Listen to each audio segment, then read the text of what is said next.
Hi everyone, welcome to the YAM Podcast. My name is Nala Hakmin, and today we have a little bonus clip, little bonus episode for you guys. The guest that we have on for today is one that we've actually previously had on, and we had to re-invite him, Farid Bidardel, because when I was posting his previous podcast, I went onto his website and I found out that he was actually doing amazing work with the Ukrainian refugees flooding into Germany.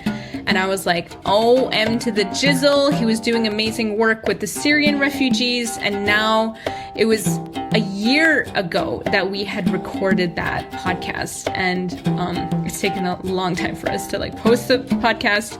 But this latest episode is a more recent recording that we decided to have out for you within a couple weeks.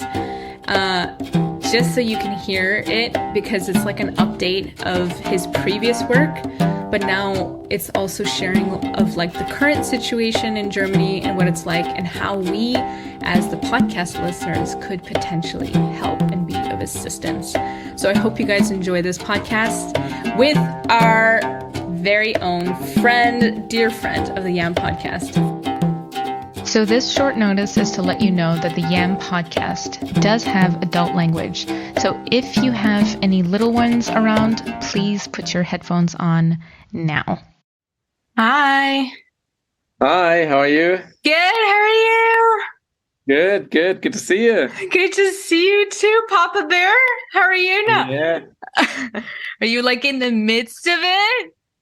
I was in the morning, but now I gave him over to Mama. Yeah? Are you guys at your new place? My gosh, I want a tour. Yeah, we can give you one there with the Mac. It's a bit difficult with a phone. We can show you around. Yeah, let's do that afterwards. Okay, what I was gonna do? Something I was gonna do here. I don't think there was anything. All right, shall we just get into it? Sure. You tell me what you want from me, and I'm just gonna ask questions, and you just answer me. That'd be great. I'll try my best. Okay. Hi, everyone. Welcome to the YAM Podcast. My name is Nala Hakmin. Today, we have our very first re-invited guest, Farid Bidardel. I'm going to tell you how we actually ended up doing this interview. It is because, actually, I was posting his previous interview, and then I accidentally clicked on his website. It was an accident. It wasn't even intentional. And I clicked on it, and it led me to his page, of course. And on the top, I see a banner going that are you affected by the Ukrainian war? If so, click here. And I'm like, oh my gosh, this guy is doing more amazing things. We need to invite him back on and ask him more about what he's doing with the refugees. And actually, first of all, just even ask how is it that the Ukrainians are in Germany? Because that's not a normal connection that I would make of the Ukrainians being in Germany. So please dispel my ignorance for me. What's happening there?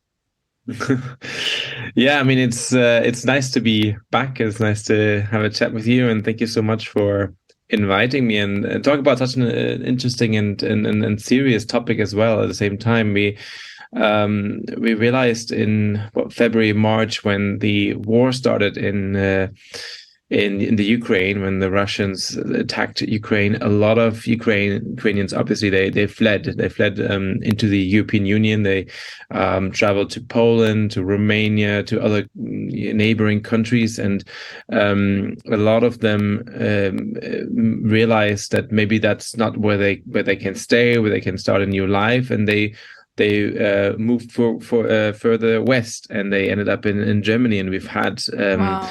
hundreds of thousands of Ukrainian refugees coming, mainly women and children. That's one of the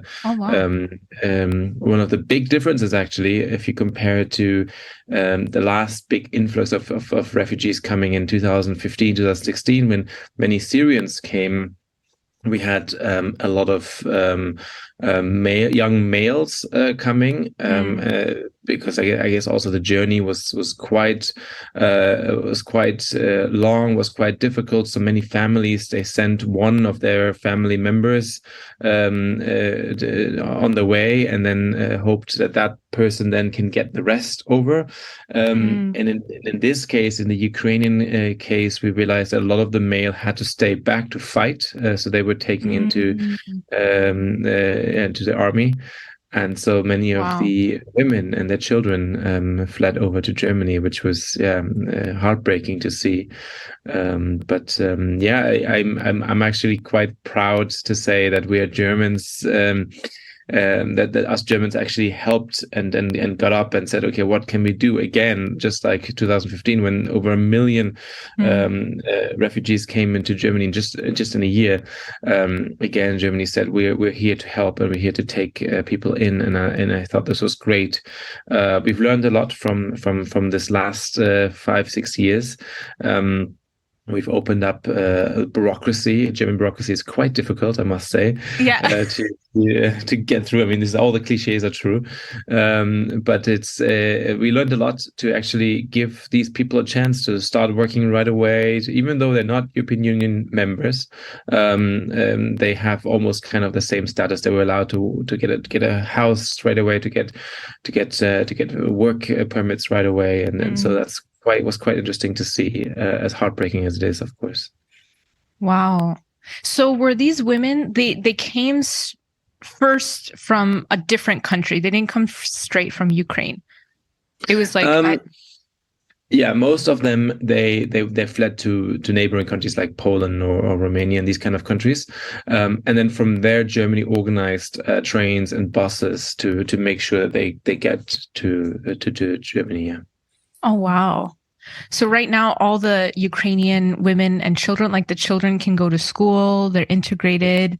Oh, wow. Yeah. They made sure that right away, children can, with the new school year, can go into school. It was interesting. The first few months, and we've seen the same thing in 2015, the first few months, a lot of the refugees who came here, they just said, "Oh, we'll just stay here for a few weeks, a few months, and the war will be over soon. We'll go back." Yeah. And, we actually had this in one of the co-founders of Côte d'Or, Karan. His twin brother lived in Ukraine. Oh, wow. He married a Ukrainian woman. They had 2 children. They lived in Kiev, and so for a long time they actually stayed in Kiev, even though the war started.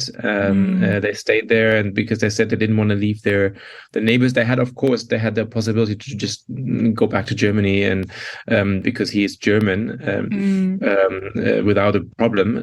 But they said, no, we want to stay with our friends, with our neighbors. And only in the last minute, when the troops were almost in front of their house, they decided to in the middle of the night to have to pack up the kids and some friends, and they drove down. I think they drove down south, and then eventually, after 2-3 days of journey, they made it to Germany. And even them in the beginning, and this was end of March, I think, if I remember correctly, even they were saying, "Oh, it's just a few weeks, and we'll stay here. Don't worry, we won't bother you for long. We'll go back soon." And it was that phase of I don't know if it's denial or the phase of it was quite interesting to see, and it's that they didn't want to settle down and get housing or get work permits and these kind of things. And after a few months, them and also many others realized this might be a war that goes on for a while, and even if it stops,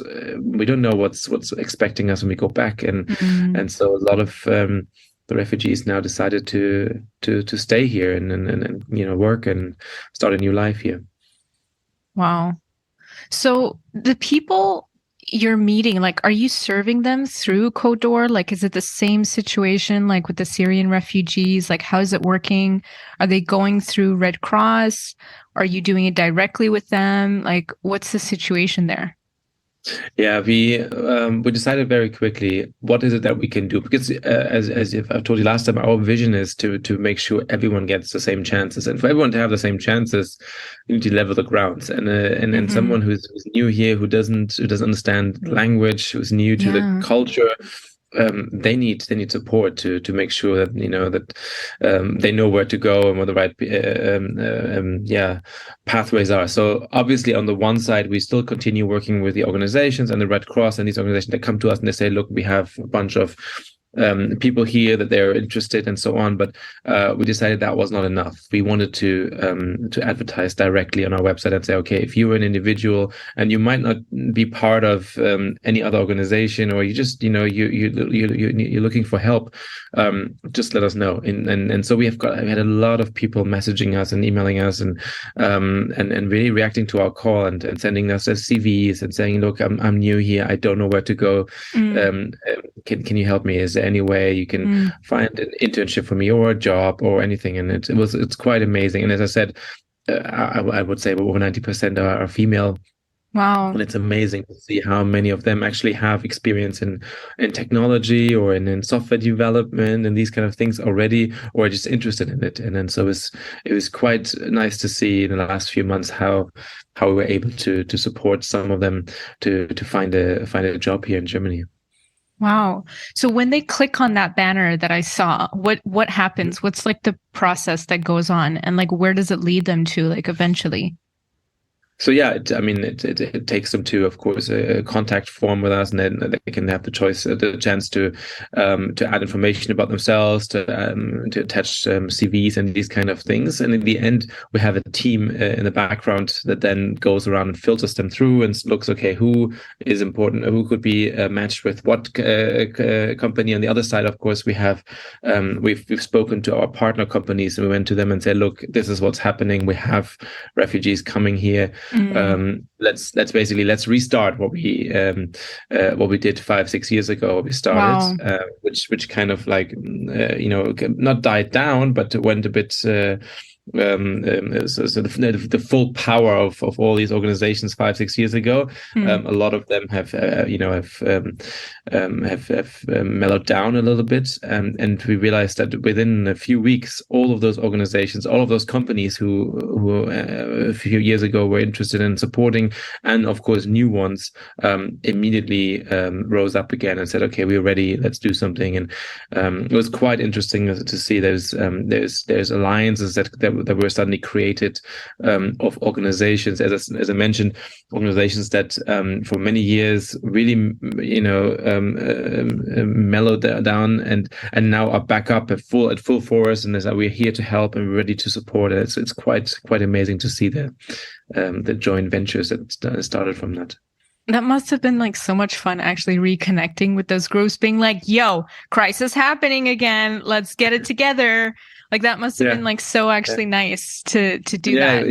It felt like an old class reunion or something like that, when you're like, oh yeah, do you remember 6 years ago, 7 years ago, when we started doing, I don't know, and all these different organizations, one of them is supporting children, and one of them is supporting psychotherapy and these kind of things. So all of them, they're coming back together and say, okay, we did this 7 years ago, we did that. Maybe does this still fit today? Or do we need a different approach? What can we do? Lots of calls started every week. We got together and decided, okay, what can we, what is necessary now? What can we keep from what we did 7 years ago? Or what new things do we need to bring in? And so it's quite extraordinary. I love it. You guys can like have a second chance of like a do-over. Like if you were like, if we were to do this again, like what would we do differently? That must have been like quite nice to have a second chance. But at the same time, I think it's sad because that's what unites you guys. That's like what ends up bringing you guys together, is like this crisis.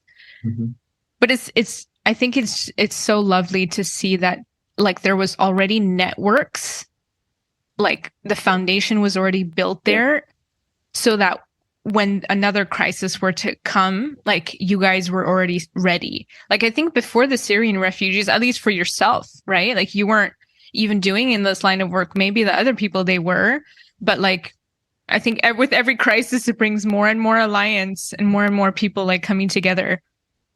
Oh yeah, totally. Most of these organizations didn't exist before 2015. So wow. Back then, Yeah, and I mean, obviously the big ones, Red Cross in them as well, but most of the organization we work with now, they actually started in 2015, just like us. And so Wow. back then we were also a lot of the organizations were also concerned or occupied with creating the organization, the structures, and all that. So that took a lot of time until things really started going. And at the same time, we had German bureaucracy also really making it difficult for us. So this time, it was like a jump start. It was just so quick. We were able to get in straight away. At the same time, I must say that the challenges are that the refugees from those countries, those, for example, Syrians or Afghani refugees, they're looking at it now and they say, "Where was all this, 7 years ago?" It's we also have to, of course, it's heartbreaking to see them. It's like we waited 2-3 years in a refugee home to get a work permit, even though we wanted to work and we had the qualifications, and now. I mean, it's nice, but now Germany finally learned to do it right away and not to wait and so on. So it's it has also its challenges, I must say. Yeah.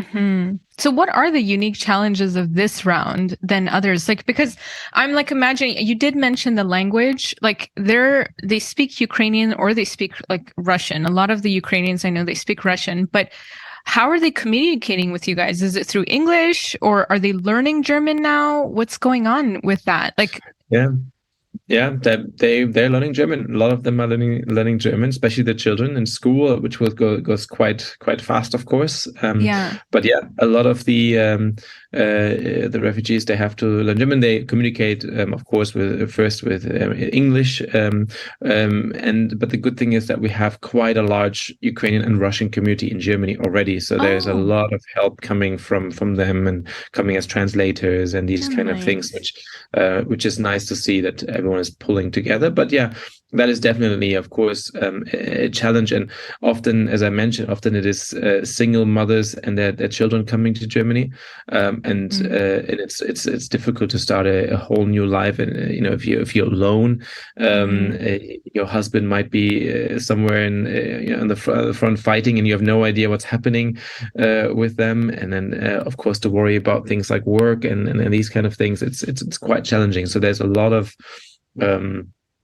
psychological things as well happening, whereas maybe 7 years ago it was different. There was also a war happening, and but it was a different thing. It was the whole family trying to get here, whereas here is only part, and there's still some part of them still back in Ukraine, and I think it's a different kind of challenge. Wow. Would you go into sharing some of the stories or things that, like, at least you are directly like related with, like, what are the situations? Because there's not a lot of Ukrainians. There are some Ukrainians around me, and they've shared like what's happening back home and things like that, and their attitudes. So I kind of know the air, but I don't know like specific like stories or like what is it like? Like, like bring to the audience. I don't think it's going to be like good stories. I mean, it's not going to be like joyful stories. I can't imagine that they would be, but just give us a flavor of like, what are the types of things that people have to go through that, like, a war is bad, when people have to move is bad, but like, it's almost like sometimes some stories really kind of contextualize it and brings it home to be like, oh, it's that bad. I think each of us, we have a different threshold of what that story would be. But like, what was like something that like moved you, or like you were like, wow, these women are here alone and they're doing their thing. And yeah, like, what was it that? I mean, one of the first encounters we had with the refugees or with the Ukrainians was obviously was Ario, the co-founder of Kara, the brother of our co-founder, and the things that he was sharing, especially because his wife has Ukrainian and Russian background, and it was quite extraordinary to hear her talking about her side from the Ukrainian side, her family sharing about the war, and on the other side, her Russian part of the family sharing about the war, and it was, of course, it was two completely different stories, and that was interesting how she was telling us they were sitting in Kiev in their basement, and it was I think 20 people in there, adults and children, for weeks. They were just sitting there, and no one was daring to go out, and the bombs were flying and so on,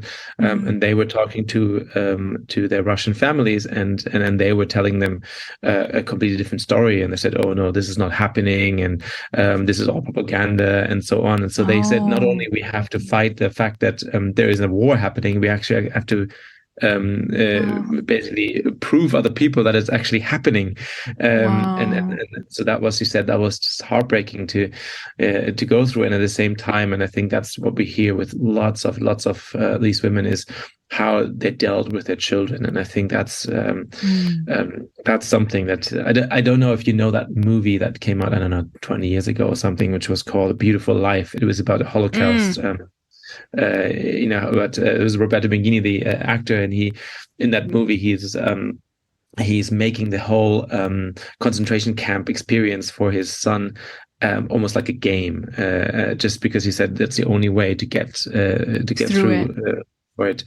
And that's what we hear from lots of these women. They say, that's the only way for our children to get through it, is by telling them, this is a game, and now it's an exercise. I mean, you all need to go downstairs in the bunker, and so on. And it's just heartbreaking to hear these stories. And then, how they have to leave their husbands behind, and many don't want to fight. They're not trained to fight, but they have to stay back, and it must be heartbreaking for those families. Those are the stories we hear, and then they make their journey here, and then they, as I mentioned earlier, they're alone here. They have no one else here. They have no idea what's happening with their husbands or their brothers or their fathers who have to stay. Obviously, there's also some women staying to fight, but it's obligatory for the men to stay. And that's I think that those kind of stories are heartbreaking, because as you can see, none of those want to have the war. And I think that's what's different. We have a lot of, I must say, when we're talking about this, we have a lot of Russians as well coming here. A lot of Russian refugees in the last few months leaving their country. They don't want to stay in their country. They're scared because they're opposing the government, and so we are starting to have an influx there. And I must say, in that sense, there's a lot of racism that comes with it as well. A lot of Russians are dealing with, even the Russians are already here, they're dealing with racist attacks. They're being told it's your country, and so on, even though they don't stand behind it. And it's also heartbreaking to see. Yeah. The other day, one of my Russian friends sent me a message, and she was like, Nahal, can you send me the Russian meditations from the Bicentenary Meditation Project? Like, can you send them to me? Because I know a lot of the Russians are suffering. And I was like, yes. Like, I sent it to her, the whole playlist and all these things. And then I was like, I took the liberty. I'm like, this other people must be also suffering. So I went and I shared it in like 20 of my WeChat groups. And I was like, hey guys, if anyone needs it, just wanted to let you know that there's these free meditations, sleep meditations that like help you restore your nervous system. It equals to 2 to 3 hours of sleep, 20 minutes of practice. So it's like, use that. And in 2 of the groups, they started saying how, you know what, I actually think the Ukrainians need it more. And then I was like, you know what? Yeah, we just don't have Ukrainian meditations right now. And I'm like, does anyone know of any Ukrainians who would be willing to translate? And so now we just recently got our meditations, actually Ukrainian meditations, like 2 days ago. And like, we haven't posted it yet, but that's going to be on our YouTube channel and things like that. And so I'm really happy and proud to have that, like it in Ukrainian, because one of the things that, at least with the Ukrainians that I know around here, the conversation that has been happening is that Ukrainians speak Russian. Most of them speak Russian. But because of the war, they don't want to speak Russian. And I'm like, I don't want to give them a meditation where I'm like, they have to be forced to like listen to a meditation in a language that they're not feeling too hot about right now. But then one of the Ukrainians was explaining to me that I'm like, it's not that similar that for everyone to like understand, and so that it's actually like necessary, like despite the whole animosity of the war situation, it's like it's actually needed to translate it in Ukrainian. So we're really happy to have that. That's great. I think that's very, very important. We realize that this urge for spirituality and the urge for understanding as well, and trying to make sense of it, is there. And we see a lot of Ukrainians that on the one side they say, well, we lost everything, we lost our houses completely bombed, we might have lost people, family members, and so on, but they have this urge to find peace and to find maybe spirituality is the right word. They are very spiritual people from my point of view, and I think it's quite nice to hear that you have worked on these meditations for them, because I think they, just like many other people, really need it. So what are the type of conversations that are coming up, like between people, like about this whole situation? Like, what is the discourse about? Like, do you see like Ukrainians like on the street? Like, is it like visible to you? Like it was, I think, with the Syrian refugees, like you would see them, right? Like, but the Ukrainians, do you have to like seek them out? Are they in where you are? Are they at the places where you hang out? Like, who are they hanging out with? Who engages them? Like, what are the type of things that they're going through? I don't know if you know, but if there's anything that you could share with that. Yeah, with the Syrian refugees, it was a bit different. First of all, looks wise, you can mostly tell. When there's a group of young people who look different to Germans or to German German. Originally Germans and so on. So it was quite a difference with someone from the Ukraine. They could be blonde and blue eyes, and they could completely blend in. So it's not so if there's a group of Ukrainians walking around, they don't stand out as much as maybe 20 refugees from Syria or something like that. That being said, of course, there are a lot of other migrants in Germany. We have a large Turkish population and so on. So it didn't necessarily mean that if you saw a group of foreign-looking people that are refugees, but but at least that factor is not there anymore. And as I mentioned at the beginning, that also causes a lot of racism, because a lot of people are saying, well, now because they do look like Germans, they have all these advantages, and they're allowed to work and get a permanent visa straight away, and because we don't look like them, we are maybe black, or we are Syrian or so on, we didn't have those chances. And that's a valid question to ask.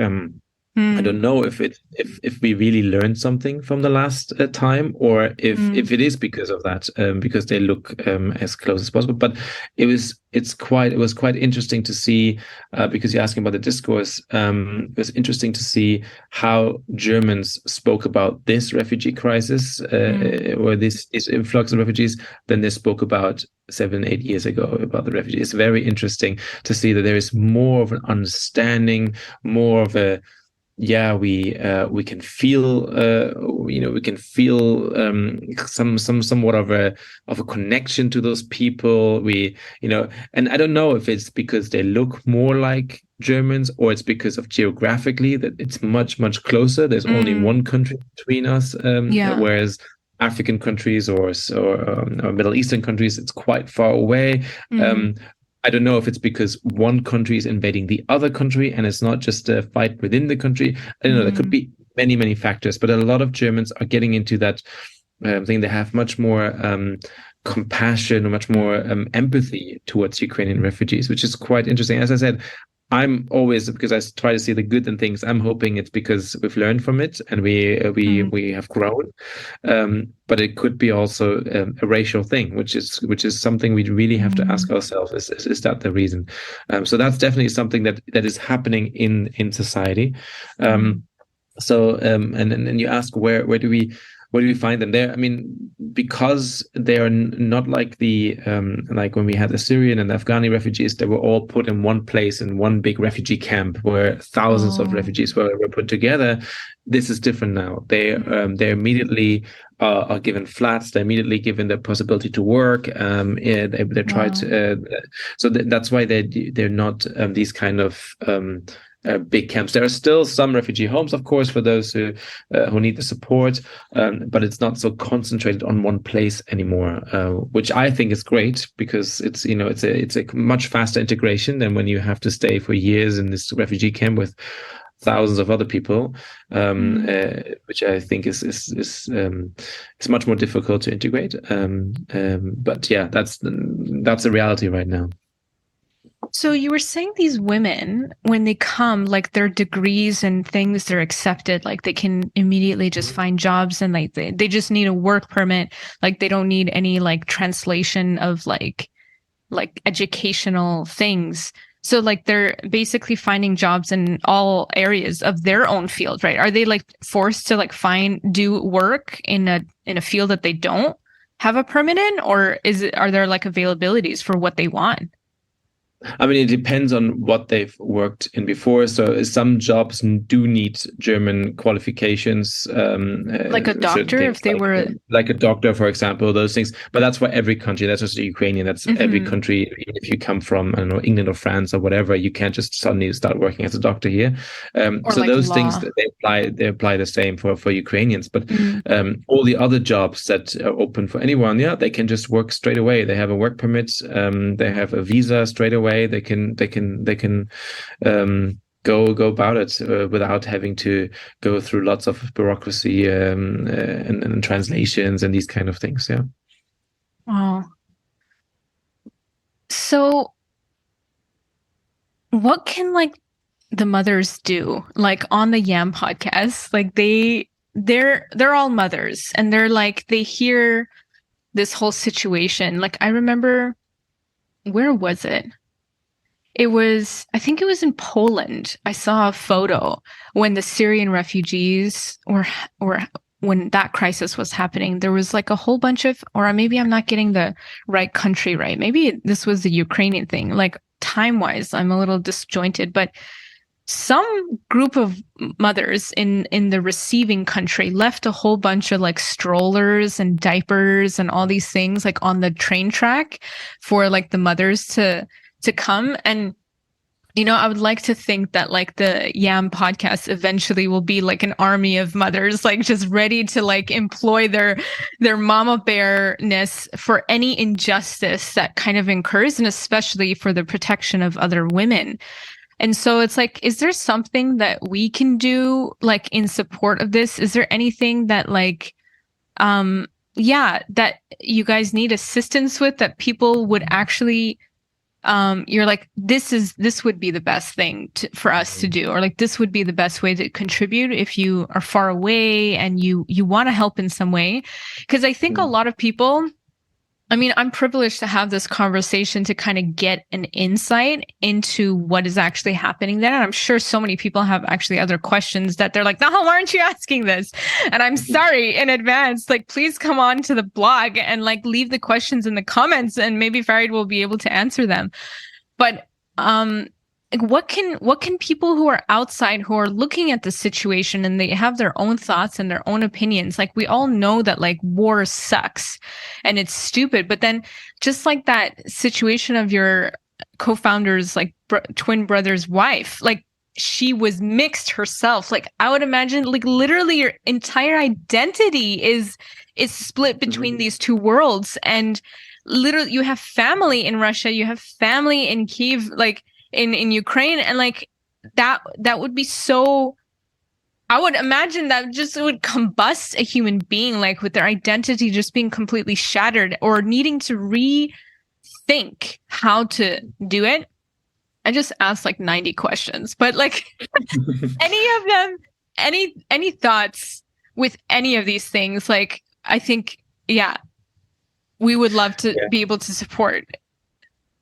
Yeah, I think you mentioned something quite interesting, and as you said, that many of them, and women and men, but they're now forced to fight their own brothers and sisters, literally, and I think that's something that, as you say, I think that must be heartbreaking for any of them. And we've heard these stories from many of these. They say, as you said, my family lives on the other side, and we're now this part of Ukraine is now Russian, because they invaded it, and they took over, and now they have to fight us, and they probably my family members, maybe they're my cousins or uncles, and now they have to fight us. And it's I think for anyone to understand that is, I don't know, it must be not possible. So I think something that they're all looking for is maybe it's not answers, but it's just support, support in talking about these things, and about making the best out of this situation, and trying to see the good in the world. And that's something that we see a lot with these young women, and they will come here and they say, where's this world going to be in 10, 20 years? They've just had children. They're trying to make a better world for their children, and they had to flee from their own country because half the country is bombed. And so for them to really make something out of this and have hope in this world, I think that's something. What we can do is, and from our organizations, we give them the possibility to find a job. That's something that we support with, or we connect them with other organizations that know someone that has maybe housing and these kind of things. But I think emotional support is something that cannot be given enough to these people because of what they have to go through. I just had to think about it. One story. It connects with that, and it's quite interesting. We had one of our friends. He's Afghani, and he fled from the war in Afghanistan many years ago, and he ended up in Ukraine. And he was taken in by I think you know where this goes, but he was taken in by a family there, and they became like his second parents. And about 6 months ago, he was sharing the story how now they had to flee their country because their houses were bombed and everything. Wow. And they ended up in Germany, and he was able to take them in. He's got now a family, he's got children and everything, he's got a house, and he took them in. It was sweet. It was and beautiful. So tragic at the same time. Exactly. But I think what that showed me, it could happen anywhere. It's I don't think those two thought when they took in my friend that it will happen to them, and it happened to them. But the circle is closing, or it's continuing, and as sad as it is, I think the only thing we can do in these kind of situations, from my point of view, is to give these people hope, and to give these people like the possibility that there is an end to it, and there might be hopefully one day we can live in a country or a world where these things don't happen. And it's I think that's something that I'm sure every mother or every woman in the world can support with, to help these women, to give hope. I'm tempted to ask you, how can we do that exactly? But there was something I wanted to share with what you were sharing about, maybe these Ukrainians are looking at the people who are attacking them, and they're like, oh, they're my brother and sister, and things like that. It makes me think of, the Bhagavad Gita, which is a sacred text in Hinduism. Literally, it is the story of two warring family tribes, and Arjuna, which is the famous archer, he's looking across the battlefield, and he's looking at his enemies, which are all his cousins and his uncles that raised him, and he literally has stories to say about each one. This is the person that did this to me, or when we were a child, this is what they did. And he's sitting there, and the whole book is basically of his conversation with Krishna, which is his chariot, kind of cheering him on, about talking about all of the inner struggles that the great warrior is going through. And the whole book is actually a symbol of the inner turmoil and inner struggles that we are going through. And I remember when this war was happening, I was thinking, there's really something I wanted to do. And I'm like, what the hell can I do now? What the hell am I going to do? And I was like thinking, like, I was trying to get really philosophical about this, being like, what does this mean? What does this mean when there's a war happening? Like, everything that happens in the outside world is a reflection of the inside world. So what does a war reflect in the inside world? It's like literally organs and cells attacking and fighting each other. Within the inner body, within the inner psyche, there is conflict that cannot be reconciled. I'm like, that's what it is. And I was like thinking, all right. And I wasn't thinking about other people and like who I'm going to help. I was like literally thinking, Nahal, if this is happening in your world, in your earth, even though it's not in your country, it's not in your vicinity, it's not in your place, what is the war that is going on inside of you? What is the places within yourself that you are fighting with? And they're fighting each other, because everything that's in the macrocosm is in the microcosm. And I'm like, even though this is a country far away, they don't even look like me. They speak a completely different language. It's like, you can argue it's so far away that it's like, no, it's not relevant to you. Like, stop making this all about you sort of situation. But I know how energy works, and I know how people are connected with one another. And I was thinking to myself, even though I'm living in a peaceful world, I can heal a part of flicker of the situation by rectifying or reconciling the war that is happening within me.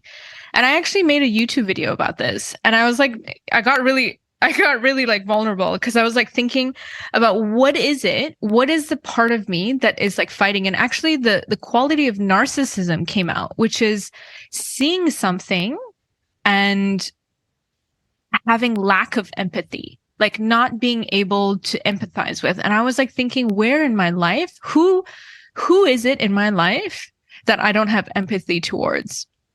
And then literally it's just one person. It's just one person. And it's quite fitting for the topic of the YAM podcast, because it was my mother. And it was because I thought she was my mother. She needs to take care of me. And any of her pain doesn't matter. Like, it doesn't matter when it's in relation to me. Like, if both of us were to have pain, my pain's better. My pain is greater. She is the mother. She needs to bow to like that mother role and take care of me.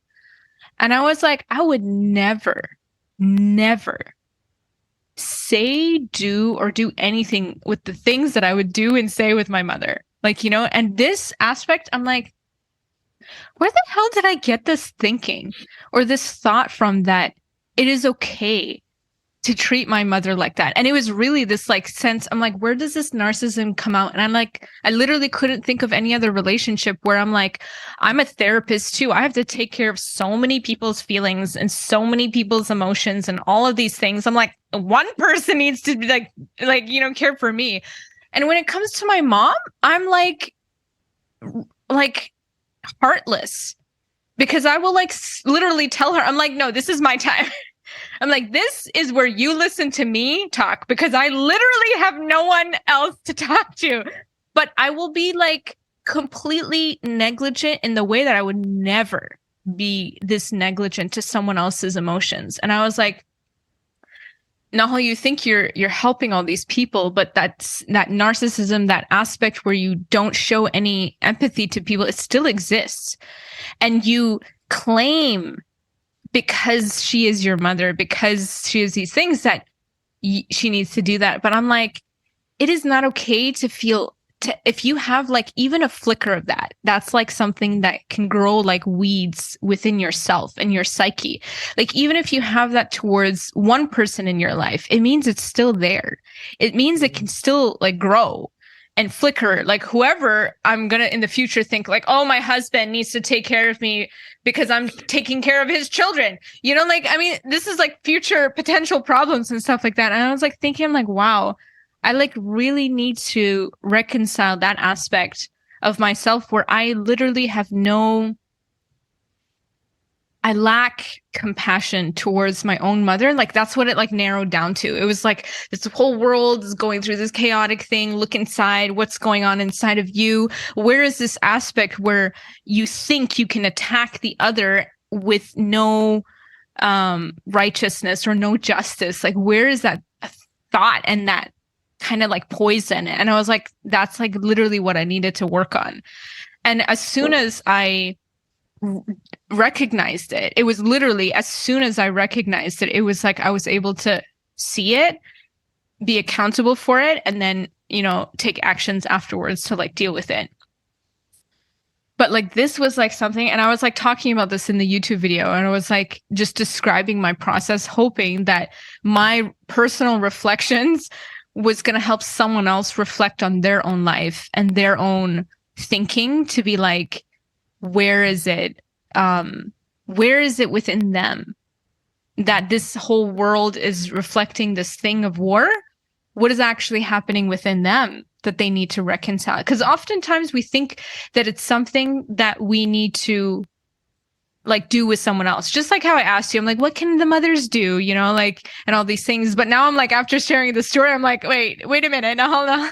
We know that we're all about like actually like dealing with the inside world. So it's like this hope also that you were speaking about. Like, I don't even know if the mothers who are having children between the ages of 0 and 5, I would not say that these women have hope. And that's like, you're asking quite a lot, actually, Farid, by just asking for the women to just be hopeful. That seems like impossible. But at the same time, it's funny how you just asked for it. But it's actually, it seems like the impossible for the women who are listening to this right now. I would imagine that would be like the last thing that they would be able to muster. But it's like, you just basically asked the most impossible thing for us to do. Yeah, I completely agree. That's why I don't think it's a one thing, you know, send a stroller or something like this, because I think those things they might help in this situation right away, of course, and so on. But I think in the long run, psychologically and not, I mean, not just for women in Ukraine, you see it with the women and men in Iran, for example, at the moment. You see it everywhere where there's turmoil happening. If you give them hope on the outside that, you know, the world is going to be a better place, that's what gives them strength. And that's what gives them that strength to continue. But if they see that, you know, the world around them, not just in Ukraine, but also around them everywhere else is going down, I mean, what else is left? So I think, yeah, as you say, it's probably one of the most difficult things to ask for. But if everyone can really look at themselves and see what can I do to create hope. And you did it earlier. You said you created this meditation in different languages, and that gives hope. And I think the more we really think about what is it that I can contribute towards our society, towards creating hope around us and around everywhere we live, I think that's what's really going to change something. Yeah, there's twice that you said something that's made me think of like the emotional support. Well, I'm like, no, you're like a therapist. Like, this is like your thing. Like, emotional support is your jam. I'm like, is there something that I can do like emotionally to support these people?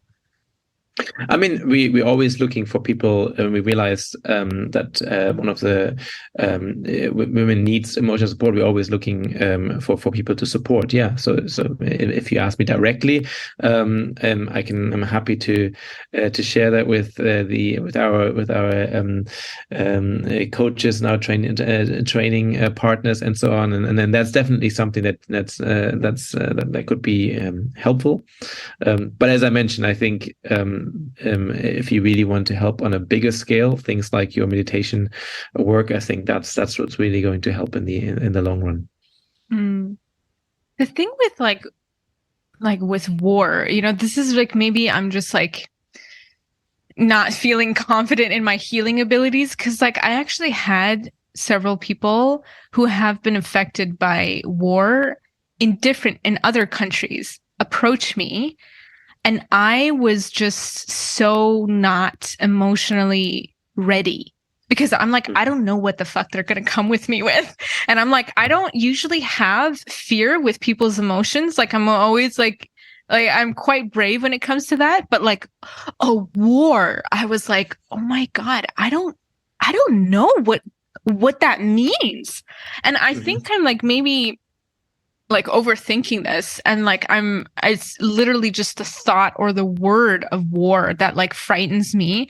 But like if I think about like what would a woman with these children like kind of deal with, it's like anxiety. Like I know how to deal with anxiety. Like it's depression. I know how to deal with depression.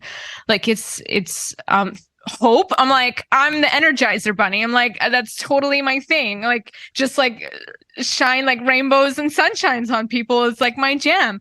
But I'm like, is that what they need? Like, but when I think of war, I'm like, oh, this is like an entirely different category that I'm like, I don't know.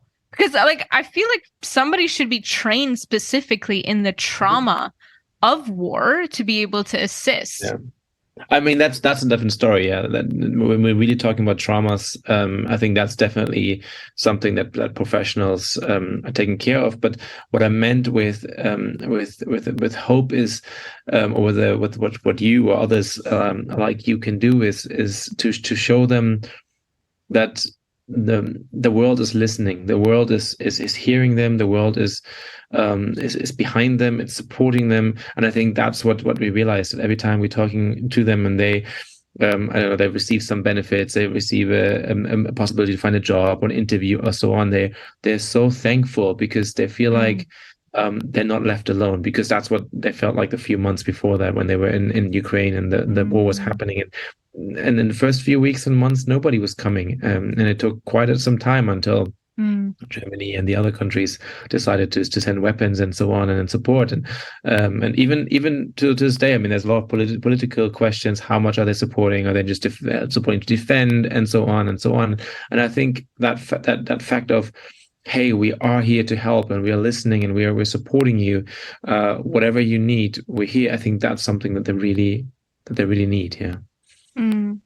Well, hopefully this conversation is like a little bit hopeful for people, that they can Google and be like, all right, this is like a hope story for the country. Like this is what people are doing. It's a little peek into the window of like what people have done or what they're doing and like how they can assist, and yeah, kind of like just be informed about the whole situation. Yeah. Well, I do want to let everyone know, please go, if you know of someone who needs assistance and support, like with jobs and they do coding or they don't do coding, go onto Farid Bidardel's website. It will be linked in the podcast below. And I'm sure his team is going to know what to do when you submit it. Yeah, please let us know if you yourself maybe have some experience in coding or these kind of things, or in the tech world, and you want to support as a mentor. These are all things, of course, we're always looking for support. Wow, like if someone else like wants to I actually know a couple techies here. Like if that if somebody is interested in mentoring and just take someone under the wings and then support, definitely we're always looking for support. And what would they have? Who would they have to contact? Is it like go on the same website and just go on our website, just fill out. There's a form for tutors or mentors, and they can just fill out the form and say, "Hey, I'm available and I'd love to support." Wow. Okay, I got a lot of people to like send that to. Be like, yo, guys. Okay, cool. That's amazing. All right. Well, thank you so much for coming again onto the podcast. Like, we love it that you're here. We love it that you came again. We love it that you're doing this work. Thank you for doing this work. It's really inspiring. When I was listening to your first podcast, like the replay for each of the podcasts, I have to listen to them several times to check the editing and all these things. But with yours, like I really enjoyed it. Like every time I listened to it again, it was like, I was filled with so much inspiration. Like, I don't think it registered to me when I was having the conversation with you, how amazing it was. It was only afterwards that I was like, wow, that was a really great conversation. And I personally really learned a lot from it. Cause I don't know if it's because it's like, we're both doing like entrepreneurial work. And I was like, just fascinated with hearing one other person's. But the thing that really stuck out to me then was don't create problems where they don't exist. Like, you know, don't create solutions for problems that don't exist. And that was like something that really like stuck to my mind. And I'm sure that's kind of like relevant with this with this whole podcast as well, of like, think of what the actual solutions are that needed. Especially, I love the fact that we talked about the differences with the Syrians and like Ukrainians. Not that we should compare really, but since we have this backdrop of a context to kind of like compare it to, I've thought that was really helpful to kind of see like, wow, the situation is different. Like, what are the situations that are here? And yeah, that provided like a lot of context for people to just like see it in their head, like how much more work we have to do in various areas of life. Oh yeah, definitely. Thank you so much for being an amplifier for our work. And I think as sad as it is, I'm sure there's going to be a next war, next refugee influx somewhere in the world, and maybe not in Europe, but somewhere else. You never know. And I think the most important thing is that we learn from our previous work, and as I mentioned in the beginning, it's beautiful to see all these organizations that they haven't unlearned it, and they immediately they were there.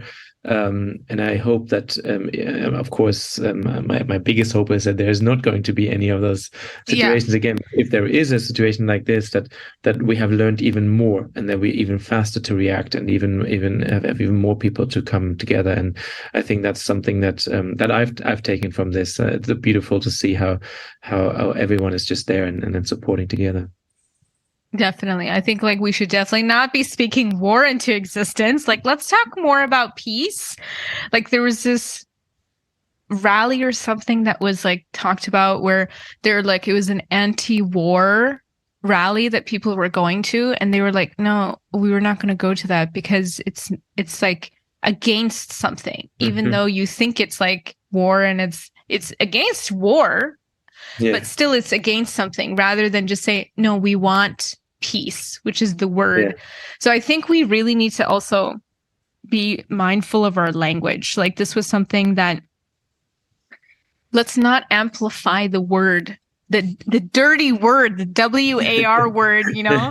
And like, let's like say the peace word more, and like keep that dirty word out. Like, I hope that's a profanity one day, that people will be like, hey, war, and be like, oh my God, no. Yeah, really, that needs to happen. We can't even speak that into existence. Like, no. That'd be awesome. With that, we will end here. And I hope you guys found that like helpful and insightful, and know what to do now. Know how to contribute, spread the hope, spread the love, and yeah, be an amplifier for the people who are doing things that are actually of assistance, and like inform.